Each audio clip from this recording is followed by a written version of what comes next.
on the channel, all the mistakes I made installing a Holley sniper on my Buick nailhead.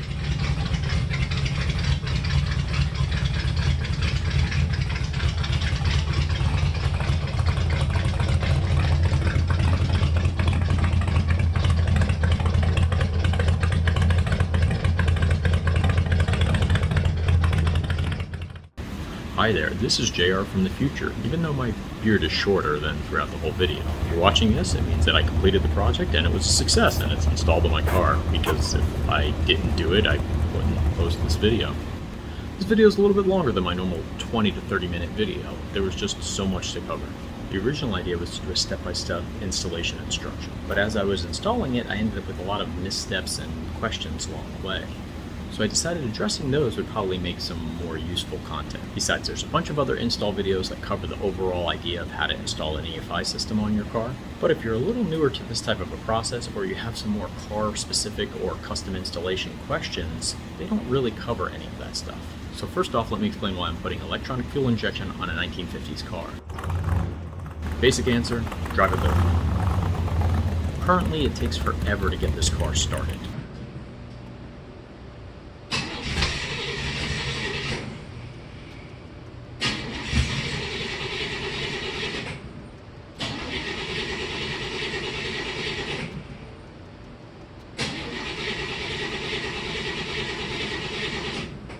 If you have an old car that's carbureted, you know that after a few days of not driving it, all of the fuel seems to evaporate out of the bowl or drain back into the line.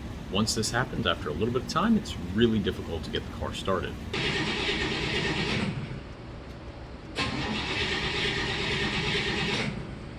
So on my nailhead, there's a mechanical fuel pump that sits in front of the motor. I installed a helper pump that would actually help prime the bowls for any of those times when I didn't drive it a lot. But even that didn't really help very much. Basically, every time I went to go start the car, I'd have to open the hood, spray starter fluid in it, try to turn it over. Sometimes this would work, sometimes it wouldn't. I'd do it again. Spraying all the starter fluid into the engine like that isn't great for it, and it's not good for the starter or the battery. This process took about 15 minutes every time I wanted to drive the car.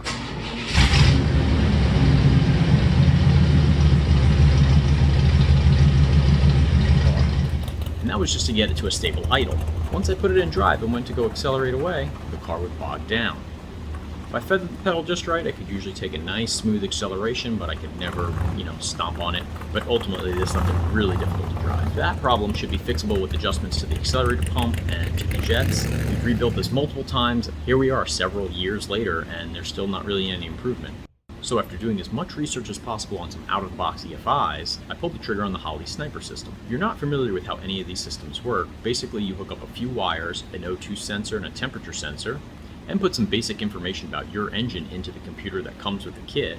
Once you turn on the car, it takes those parameters that you set and goes into a learning mode and begins tuning the engine as it sees fit. Growing up, I always thought that adding a computer to the car is just adding unnecessary complexity, and that it's going to be really difficult to maintain it and keep it running. But I think that idea is actually kind of outdated. In this case, I think it's actually adding a lot of simplicity to the car. Now, there's not a lot of specific information about adding this to my engine. I didn't know if that's because it was just really easy to install, or if there was just actually a reason why you don't want to do it.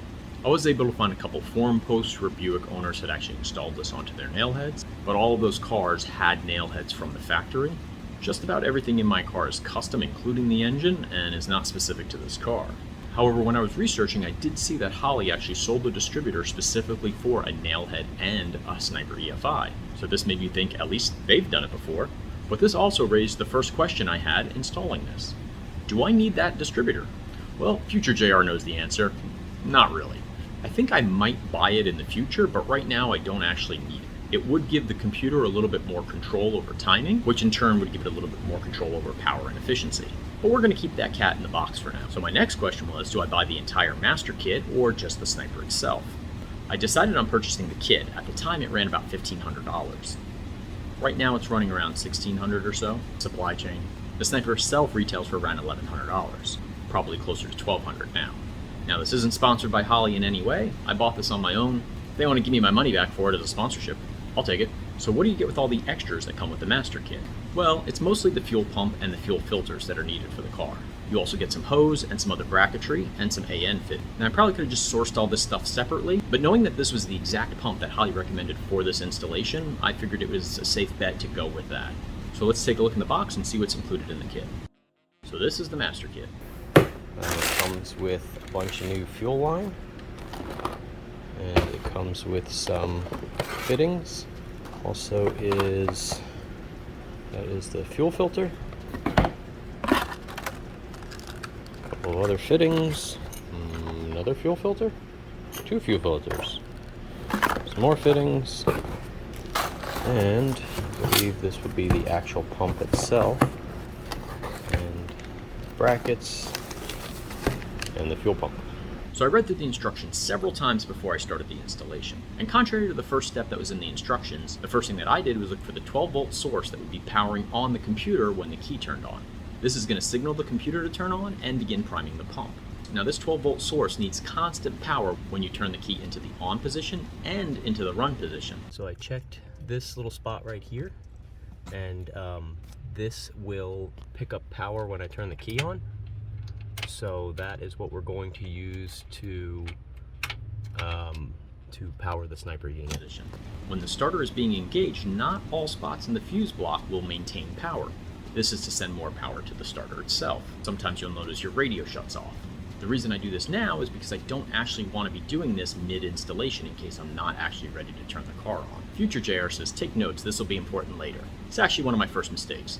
So the first actual install instructions are to remove the old carburetor, taking note of where all the fuel lines and vacuum lines go to. So the first thing we're supposed to do is label any of the lines coming out of the carburetor. Gonna clamp off the fuel line here, so hopefully stop it from spraying me all over the place. Let's get that carburetor off of there.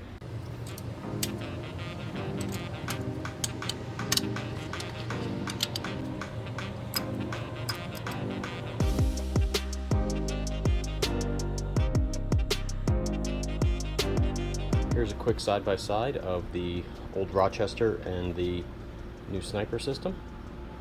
Let's see if we can't get this put on the car and see how the linkage lines up first.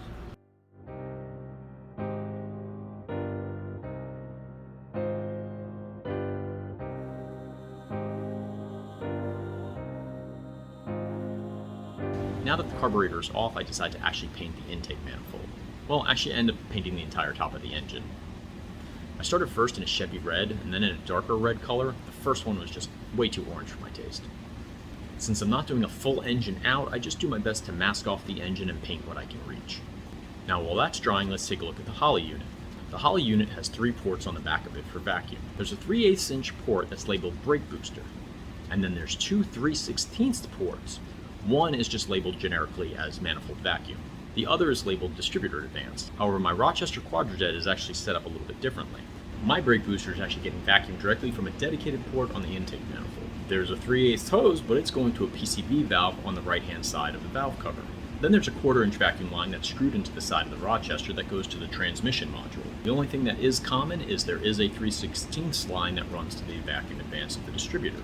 So I already decided to leave the dedicated line for the brake booster alone. It works, it's been driving like that for years, there's no reason to mess with it.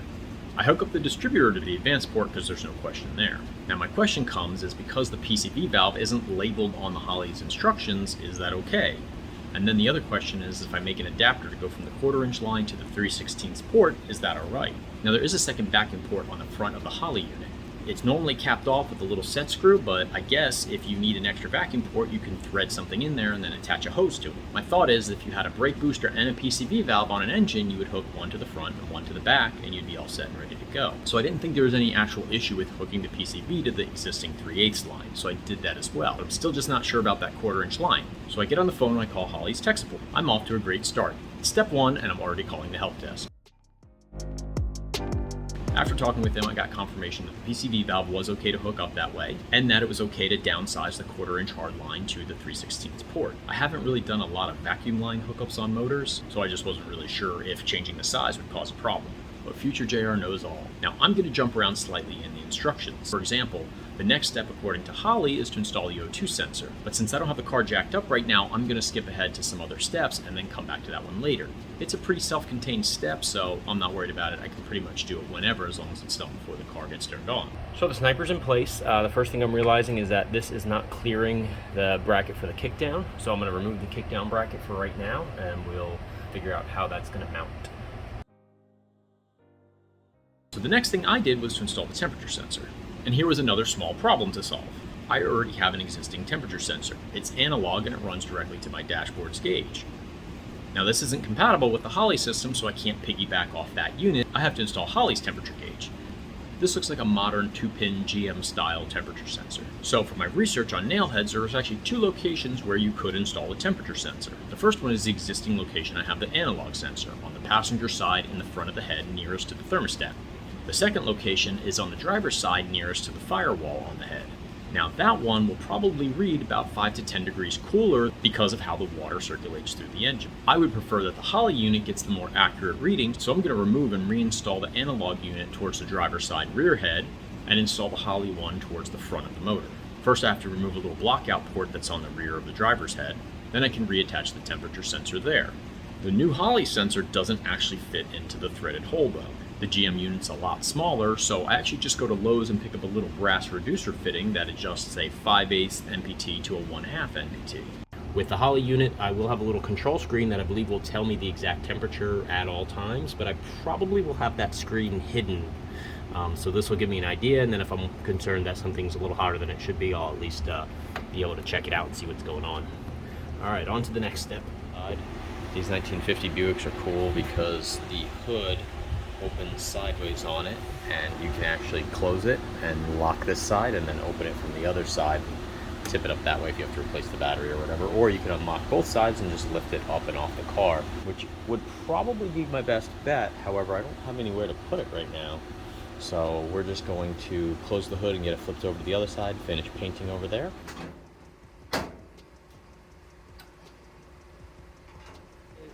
Here's the seldom seen other side of the motor. And so now from here, we should be able to access the fuel pump and the block-off plate there. And we should be able to paint this side of the engine, as well as work on any wiring or hoses that we need to on this side.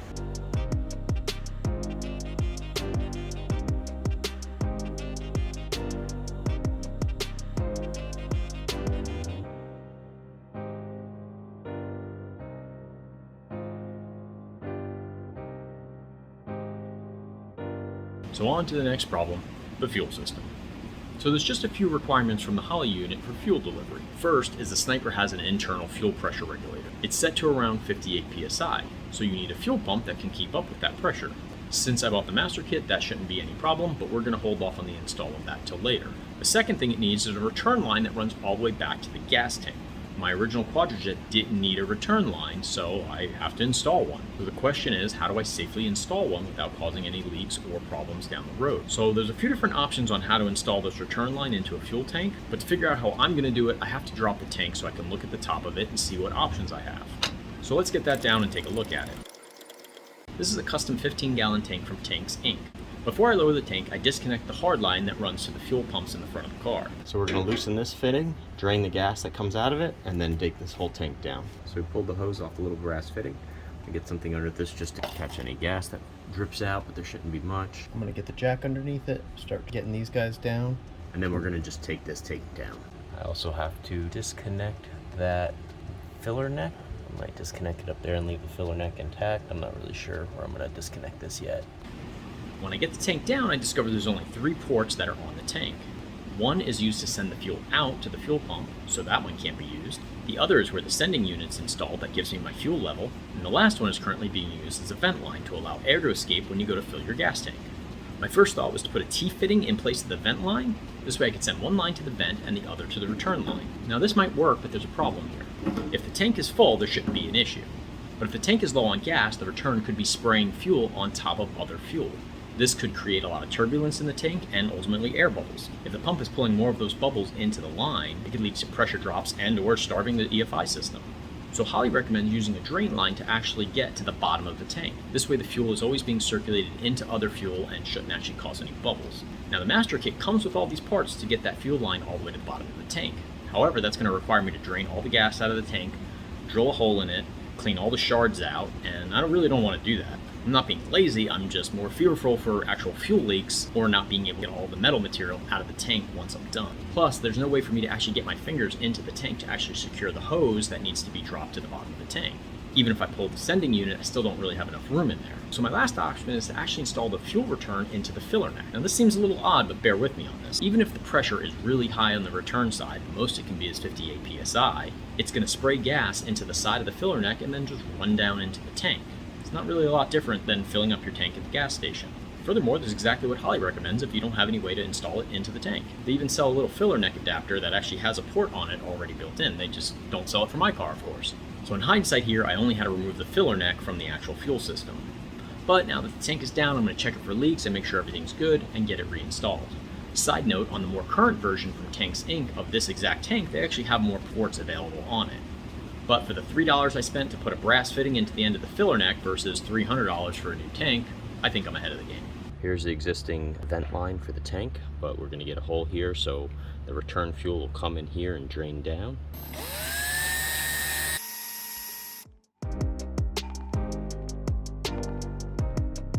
So here's the brass fitting added to the fuel filler neck.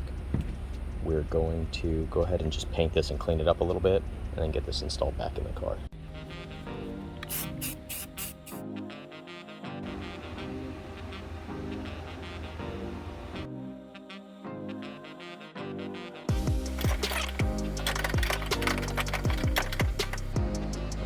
May need to go a little lower.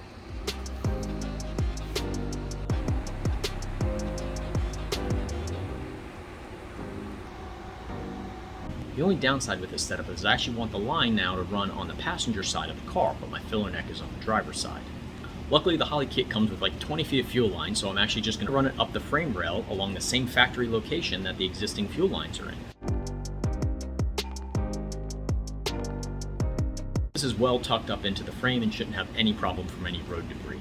I have some isolator line fuel mounts to actually mount this line nice and clean. And then I pull the rest of the hose into the engine bay, making sure I leave enough line to hook it to the passenger side of the Holley EFI. I reconnect the sending unit, and then the vent line,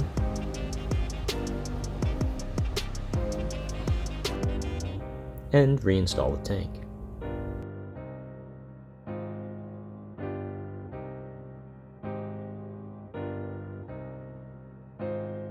My next task is going to be removing the mechanical fuel pump from the front of the engine. I'm going to install a billet block-off plate, not because I like billet, but just because it's a block-off plate. This is located on the passenger side of the engine, but it's kind of tricky to get to because I have an air compressor bracket in the way. Luckily, I'm able to get it out without too much drama. Let's try to get these old fuel pump bolts off.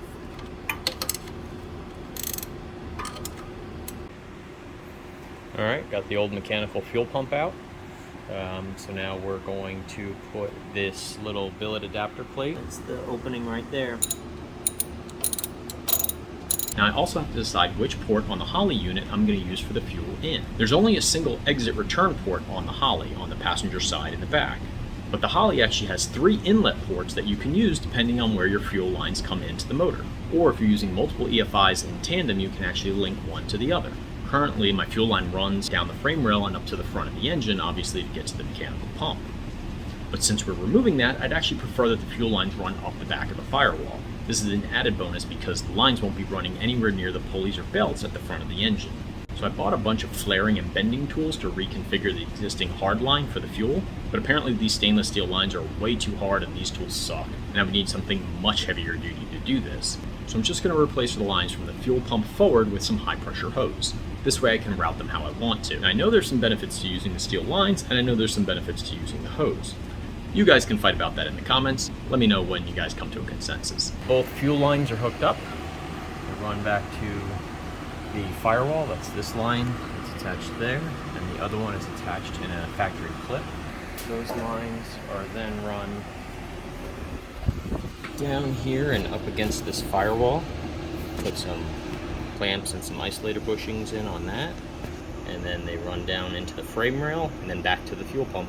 Now I'm going to remove the old helper fuel pump that I had installed previously. Then I'm going to assemble the fuel pump and the 2 fuel filters into one big inline assembly. This way I can get all the clamps installed and tightened before I have to go under the car to install it. And for anybody worried, yes, I am using my 280Z as a workbench for this because the paint's not great anyway, and it likes helping out.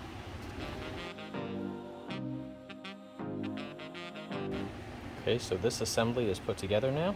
You can see that all of the arrows are pointing the same direction for which way the fuel goes. This is our 20 to 100 micron pre-filter, the fuel pump, and this one's the 10 micron post-filter. Now there isn't an alternative to have an in-tank fuel pump.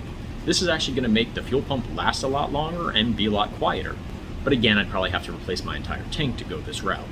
So I mount the new brackets onto the frame rail, and then attach the ground line to the fuel pump, and then this happens. Alright, so that's not great. The post terminal for this thing just broke off, so I'm going to, I don't know, take it off and see what the fuck.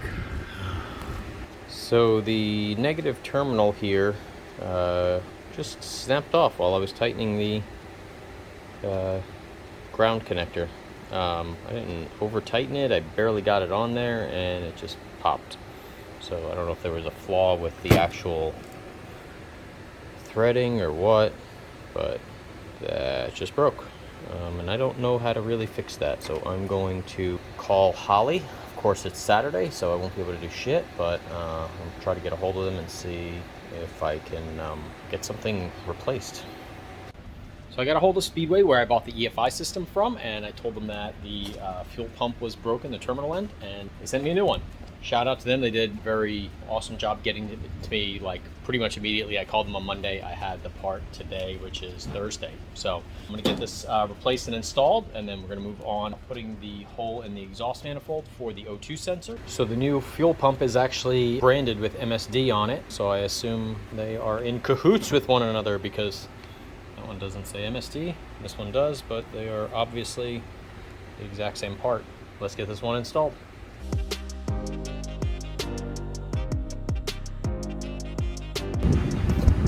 Alright, so this concludes getting the fuel pump and the fuel filters installed and the lines run. So I'm pretty much done underneath the car here.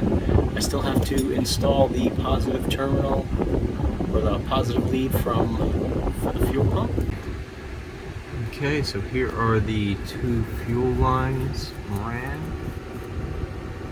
and they're secured up. The lower one is the main fuel in, and the upper one is the return line. Now that I have the car up in the air, I'm going to install the O2 sensors. I'm going to drill a hole into the collector pipe. After the headers come together, they're going to meet into one pipe.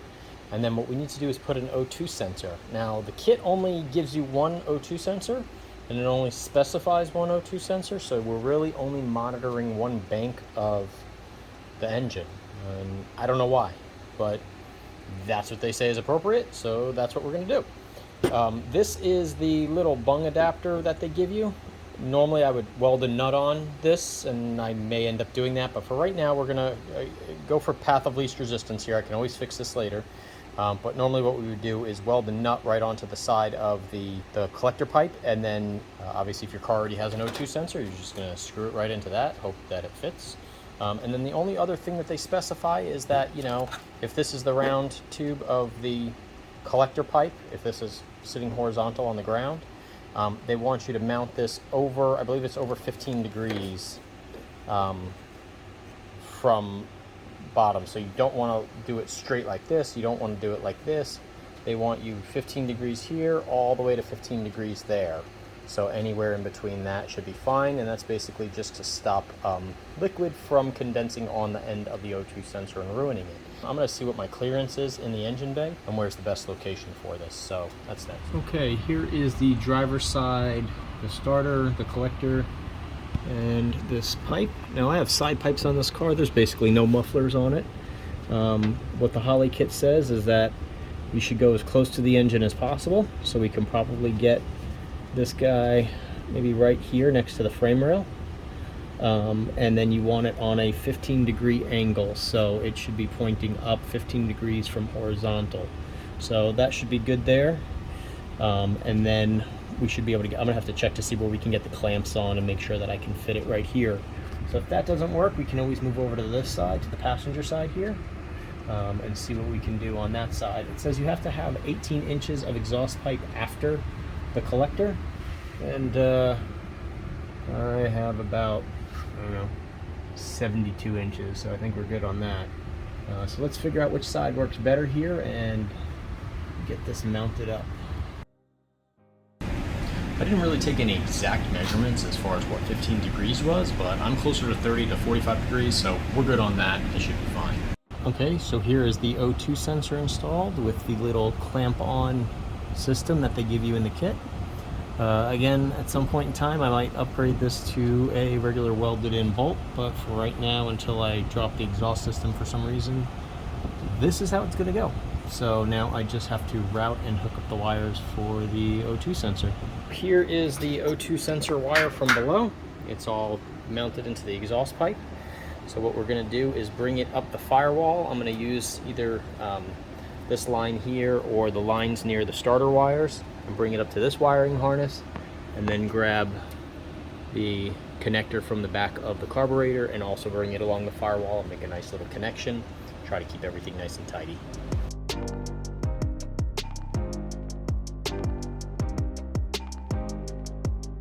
On to the kickdown. The kickdown does exactly what it sounds like. When you smash the accelerator pedal and give it the beans, it kicks the transmission down one gear to give you a better acceleration. So the old kickdown switch worked like this. The carburetor went into full throttle. It would push in on this, which would trigger the transmission to shift. So now what we will be replacing it with is this B&M switch.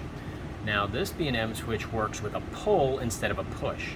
So what's going to happen is when this goes into full throttle, somewhere around here, that will activate the switch and kick down the transmission. So that B&M switch is now going to mount somewhere in this area here. I also need to figure out the throttle linkage. I need to put a little attachment nub right here, and then this little guy grabs that, and then when you step on the gas pedal, it will pull this back. There, I don't know where full throttle is going to exactly be, but I don't know, we'll figure it out. Well, that was surprisingly easy for the linkage. I didn't make any adjustments. I just put this sucker on and it lined up perfect. And I have basically full throttle with the pedal. When I depress the pedal, we get it all the way back to there, which is full throttle. And so that part's good. Now let's figure out the kickdown. This is some other random chunk of metal I have, but it's just about the same thickness. It's got this bend in it that I don't need. What I'm gonna do is bend it into a 90 like that one, and then we're going to open up that hole a little bit and make it so we can put the kick down into it.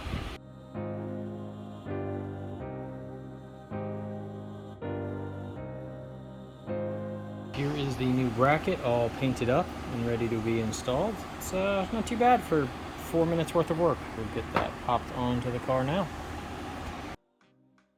So I made a little modification to this bracket. Originally it was straight up and down. What I do is put a pretty aggressive bend on it because I want it to sit like this off to the side more. The switch was interfering with the manifold, and it gives me a better line of sight to the linkage right there. So let's get this painted and get this back on. Okay, so here the kickdown switch is mounted onto my offset bracket. So we have to install a little fitting on the carburetor linkage right here, and then run a spring and the little pull cord to that. So in theory, if I have this adjusted properly, as the throttle comes back, it'll pull out that little switch at 90% throttle, get right about there or so. Don't know if this spring is too heavy. It gives me some pretty heavy foot pedal feel. I may put a slightly lighter spring on that. I don't know if it'll really make a difference. It's already sprung in the pedal itself. We'll figure out which way we want to go with that. Okay, so let's get into the wiring now. So in its simplest form, the Holley just needs 5 wires, 2 sensors, and the computer to make the whole engine run. Okay, here is my quick shitty list of what needs to be hooked up for wiring. So off of the main wiring harness of the Sniper, there's a 7-pin connector. And that 7-pin connector will connect to various things. So the yellow connector is going to go to the negative side of my coil. So that's pretty easy. We're going to go over there, check the negative side, put the yellow side to that. The brown will go to a tachometer. I don't have a tachometer, so that's going to go nowhere. The pink is going to go to the original ignition key positive that we found. So that was when we went into the car and took the test light and figured out what turned on with the key. That's where that's going to hook up. The next thing is the red wire is going to go to the positive of the battery, directly to the battery itself over there. And then the black is going to go to the negative side, directly to the battery. Last thing that I need is the blue wire going to the fuel pump. And then the last two things are the purple and green wires. We're not going to be using those. Those go to a crank sensor if I have a CDI ignition, which I do not. So I'm going to pull out the 7-wire harness and start routing that. So the harness comes with a relay and a fuse that I need to find a location for. So I think what I'm going to do is mount them off of this little screw hole here.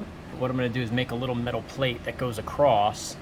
This way I can put the relay here and the fuse on the other side, and it'll attach real nice. So I'm going to get a little piece of aluminum and we'll get that mounted. So this is what I came up with. This is a little, it's actually an electrical bracket for a light. I just broke the end off of it. Okay, here is the relay and the fuse mounted. I think I'm going to do the rest of the harness mounted somewhere in this area, give or take, maybe down, maybe over, maybe in front of the windshield wiper box. I basically just want no interference with this, so I'm trying to figure out what's going to be the most useful way to mount it and be able to service it. I think this actually might be a good idea. So let me see if I can get that mounted right there. There's no real mounting bracket for this, so I'm probably just going to be some zip tying away. Not my favorite way to do it, but if it works.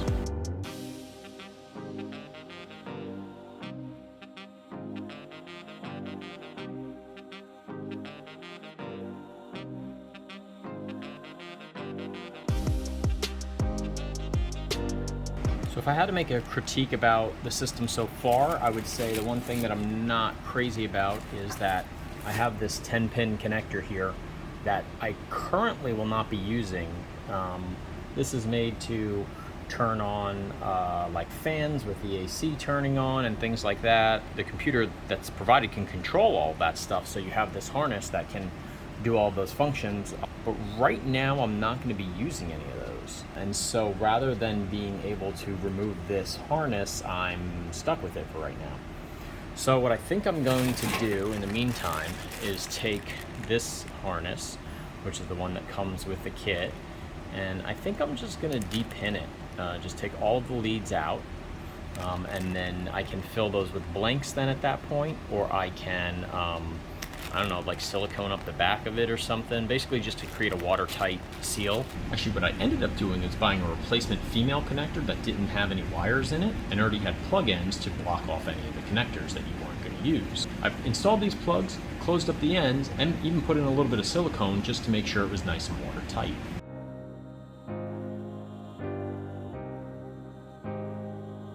This ended up only costing $7 direct from Holley. Now I don't have to depin my original, and I still have it to use whenever I'm ready to install any of those accessories. I'll plug this end in now and just find a good place to stuff it. Again, it would be much nicer if we could just remove this entire harness. Now, I'm not crazy about all these wires over here. I really want to clean a lot of these wires up, but I'm not going to have an opportunity to do that right now. So what we're going to do is we're going to get everything wired as is, make sure everything's functioning, and then later on we're going to do a cleanup of this area in general. I'm going to replace these fuses. There's one here and there's one attached to the side over here on the battery. I'm not really sure what that's for, if it's for the air ride or what, but there's a few different spots that I have an opportunity to clean up some wiring, and we're going to do just that. But for right now, we're going to get everything functioning up and running. I have an old fuel pump wire that I want to remove, and that actually may be where I tie in our key on accessory, because I know that turns on with the key into the on position. So I think that might be the spot that I hook up the EFI system to turn it on. So in the meantime, I'm going to clean up this wiring as best I can and move on to finishing up all the last bit of connectors.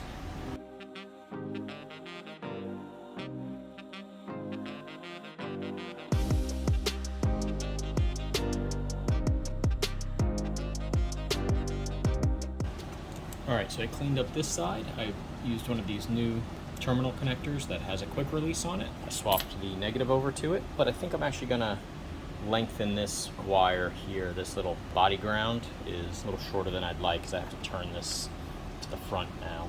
So I'll get that done, and then with this side I just have this extra terminal that will be for the Holley sniper kit. Will go onto there. So I have I believe one of these is the air ride. I believe one is the main power going to the battery. I'm not sure what this one is. This is my radio, and then this will be to the Holley. I solder up some new lugs to go from the body ground to the battery.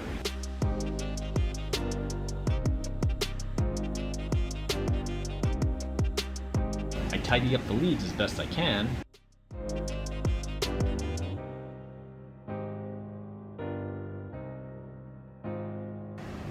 Okay, so the Holley is tied into the power wire on the battery, and this is the negative location for the Holley. I have the pink wire for the system to turn on with the key, ran through the cab, and then I have the blue wire running down and underneath the battery. I have to get under the car and wire tie all of the wiring down for the new fuel pump. So the blue wire is the fuel pump power wire, and that has been all rounded nicely and tied away. So this way it won't get caught or anything on the ground. So now the fuel pump is wrapped up. We've got a few more little wires and we're ready to fire. Okay, the yellow wire has been connected to the coil negative side. So that old red fuel wire runs through the dashboard, joins in right there to that yellow wire. I'm not really sure where that yellow wire goes. I assume it's to the actual fuel pump fuse, but I'm gonna run a continuity test and see if that's true. So let's get that done.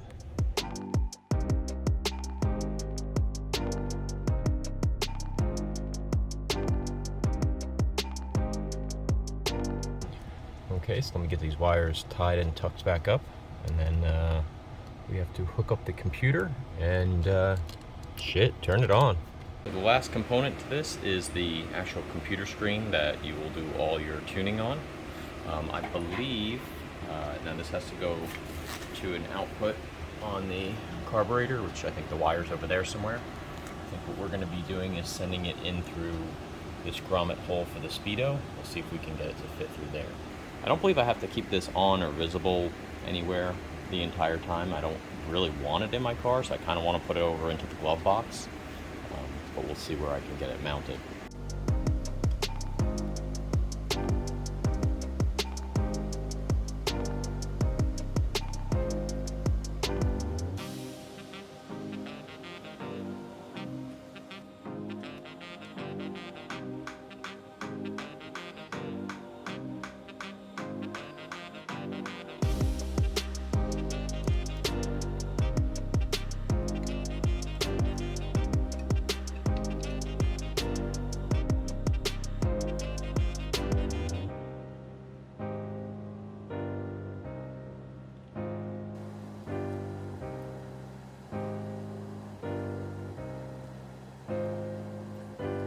I think we're ready to fire. I just want to see if it fires up, see what I did wrong. Maybe nothing. We're going to find out. Ooh, and I have a new solution for an air cleaner. My old one does not fit since it is like the smaller Rochester. I think it's like 4 3/4 neck. It was an old Caddy air filter. So I have a new solution. It's going to be cool. This is a replica of the famous Buick GS Star Wars air cleaner. When you can find them, they sell on eBay for about $1,000. This was an older aluminum cast that I've had for years kicking around my garage, and I don't really care if it's a replica. It still looks awesome, and it's Star Wars. It fits the car. So let's get it painted up with the Pour 15 to match the rest of the engine. Alright, so this sucker is ready to start. We're going to put in the specs into the computer and get it turned on. Alright, so I did all the things. I went into the computer, the little sniper guy, and added all my engine settings, which is literally like 4 settings. You tell it the model of the sniper, how many cylinders your engine has, so 8 cylinders, the displacement, so it's a 401, and then where you want the hot idle speed to be. I just set it to 850 because I don't know where I want that to be yet. And then the last thing is whether or not you have nitrous. Sorry, there's 3 more things. whether or not you have nitrous, which I don't, and then whether you have a normal cam in it, which I have a stock cam, and then whether or not how the ignition is connected, which I have coil negative on mine, and then you hit start and it basically dumps all that file to the computer, and then the minute it does that, it starts priming the fuel pump so you can hear that running. So I mean, at this point we're gonna find out what happens. Get my keys.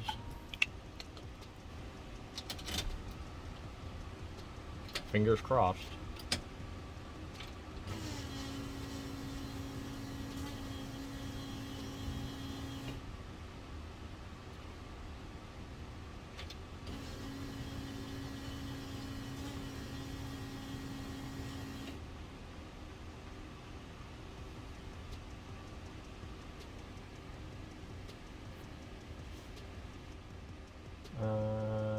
I don't know.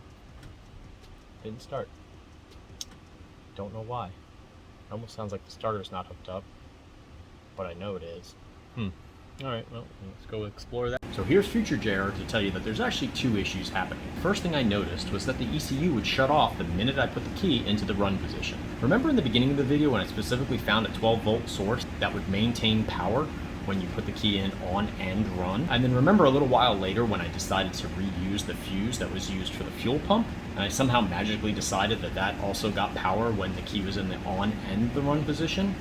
Well, it didn't. So the ECU just shut off every time I turned the key into the run position because that fuse lost power. So that's an easy enough fix. I'm just going to remove the pink wire where it connected to the yellow wire and connect it to the original spot that got keyed power all the way through the run sequence like I originally decided. So the computer's staying on through the run sequence, but the car's still not starting. So I get under the dash and I try to look to see if any of the wires came loose in the ignition itself. But this makes no sense. I literally just started this car maybe a few weeks ago and I haven't really messed with anything in the ignition or anything else. So I don't know why this isn't actually working. I pull the ignition switch out of the dash and I begin with a test light taking the key through each one of its positions and checking the back of the ignition switch to see what's happening. Everything's functioning as it's supposed to. When you put it into run, all the power is showing up and should be going back to the solenoid. My nephews and my brother-in-law happened to show up, so I put them to work because I needed a couple extra hands. I got under the car and I tested the starter. It was getting a full 12 volts. When I tested the solenoid and had them engage the key, it got nothing. So this leads me to think that there's some sort of a break or a disruption in the wire between the keyed run position and the solenoid itself. This really shouldn't happen, but I don't know, weirder things have happened. It seemed to kind of make sense. So to verify this was actually the problem, I made a long jumper lead and I had them attach it to the back of the run position of the key, and then I touched it to the solenoid. This would confirm that there's a break in that line somewhere, because if the key turns on and the car starts, problem solved. Hold on. Is that the fuel pump I heard? Yep. Alright, go ahead. Go ahead. Hayden. Yeah, it's her. Oh. Make sure your wires are out of the way there, Jer. Yeah. Oh wait, are they? Just make sure that that charger there. Yeah. Oh, actually, why don't you? Yeah. Can you just pull that out of the way, Jay? It's not hooked up to anything anymore. Yeah. Sorry, it's a bunch of fucking mess. Sucked into that shit. Yep. All right. Hold on. Ready? Hold on. All right, go now. Nothing? Hold on. Yeah, no, that's my phone. Oh, yeah, you gotta do that. Let me know. Hold on. Okay.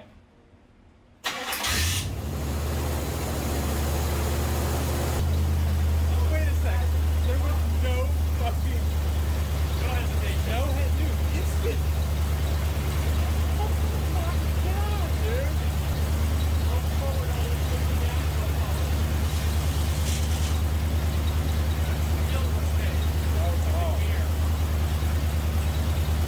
That's something like that. That is fucking crazy. Say a little bit.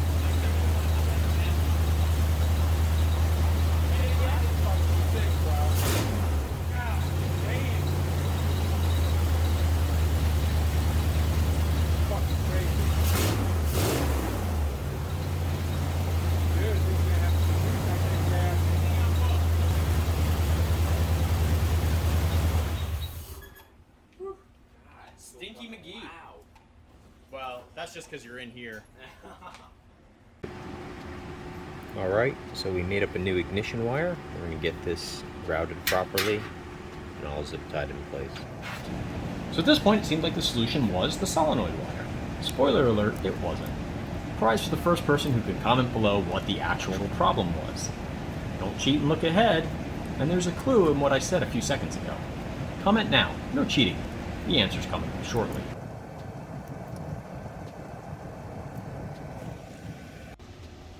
Okay, so today is the day I'm going to get the Buick back on the ground. I'm going to get it rolled out of the garage, and we're going to start the car up and let the computer start doing its thing and learning what it's supposed to do. So let's see how this goes.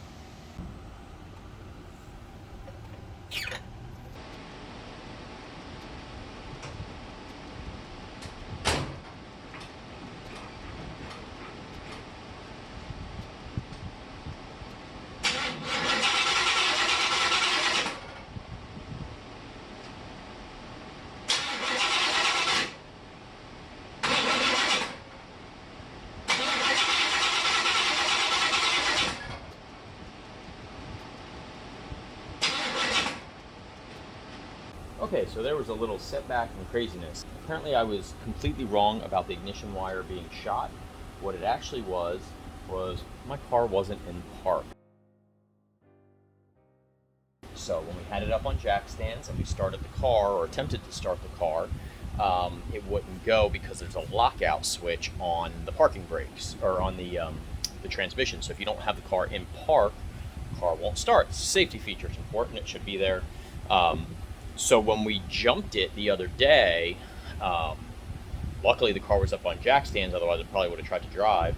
But when we jumped it the other day, we bypassed that safety switch. And so, actually while we had it up in the air, I saw the wheels were turning. I said, hey, put it in park. I wasn't worried about starting it and having the wheels turn in any circumstance because I knew it was up on jack stands. Again, still not maybe the safest thing, but wasn't concerned about it at the time. So went through that whole process, and then thinking that that starter wire was bad, that ignition wire was bad, so I replaced that, only to figure out that when I went to go crank it on, because we bypassed it and I actually cut that wire out of the system now, that wire goes to an interrupt location for the parking brake, but then also feeds the fuse panel. So now the EFI system wasn't turning on. So I went to go crank the car, and it would just crank, because now I'm getting power to the starter. The starter's acting, the starter and the solenoid are acting as they're supposed to be, but nothing was turning on the rest of the fuse panel. So when I tested the fuse panel, and I saw I had a bunch of dead spots in it. So I knew something was wrong, and that purple wire I removed must have been feeding something else. I traced it back as best I could, and I saw a purple end down on the solenoid and a purple end on the key, and just assumed, there was no break in that wire, but there is. So I restored the purple wire. Unfortunately, I had cut all the ends off, so I had to put new ends back on it. I put the purple wire back in. Now I should be getting power to all spots in the fuse panel. I'm going to double check that, put the battery back on, and see if we're getting power, and see if we can start now. Let's try it again.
temperature. God damn.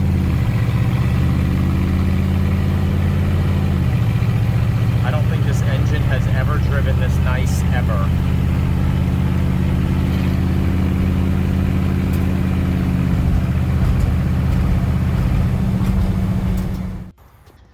Well,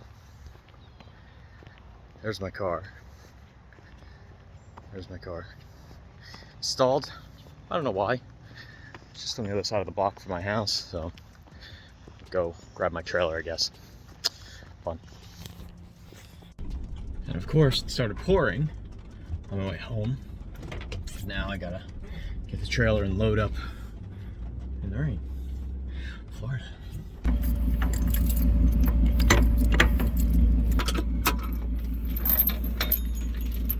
See how fast I can safely load up my trailer.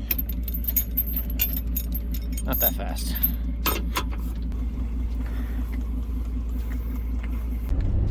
Alright, time to come rescue this fucker.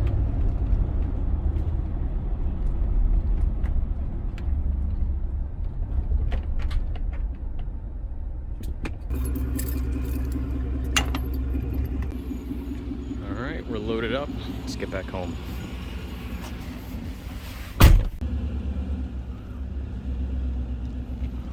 So here's future JR again, explaining the stalling issue.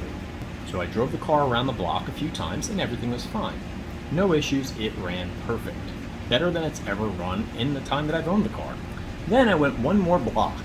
All of a sudden, the car just bogged and shut down. I was like, okay, this is part of the learning process, let me just restart the car. So I started it again, it turned on, and I drove for about another 10 or 15 feet, and then it stalled again. And now every time I tried the key again, it wouldn't turn on. This is like a time warp to before I even started this entire project. So I tried to start it a few times, and the next thing you know, the battery's dead, and I'm stuck. So once I get the car back to the house, I get it off the trailer and into the garage. After I cooled off for a little bit and got some dry clothes, I went back out to the car and tried to start it again. It immediately turned on. This time when I looked at the computer, there's actually a red error message where the temperature sensor is supposed to be. So I got on the phone to Holley's tech support again, which was only my second call to them aside from the fuel pump breaking, and they took me through some quick diagnostics to see what was wrong with it. Basically, they told me if the ECU can't detect a temperature, it just keeps flooding fuel into the engine thinking it's trying to warm it up. And then the car shuts off and stalls. Then the fuel evaporates a little bit, and it starts again and idles just like it was. So they sent me a new sensor free of charge, I popped it in, and then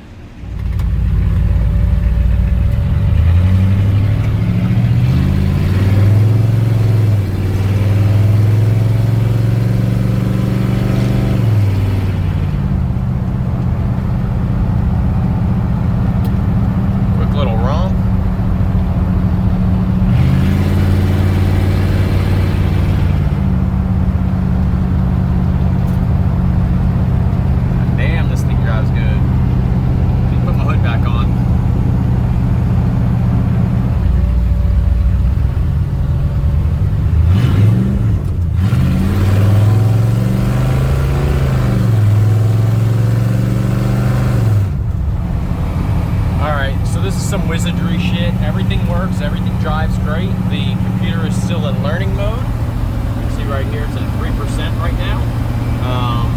Everything's working great. AC's on and cranking ice cold, and yeah. This was surprisingly uneventful. So we're just cruising along right now. I went to the store to go fill up with gas, make sure everything is good, and we're cruising.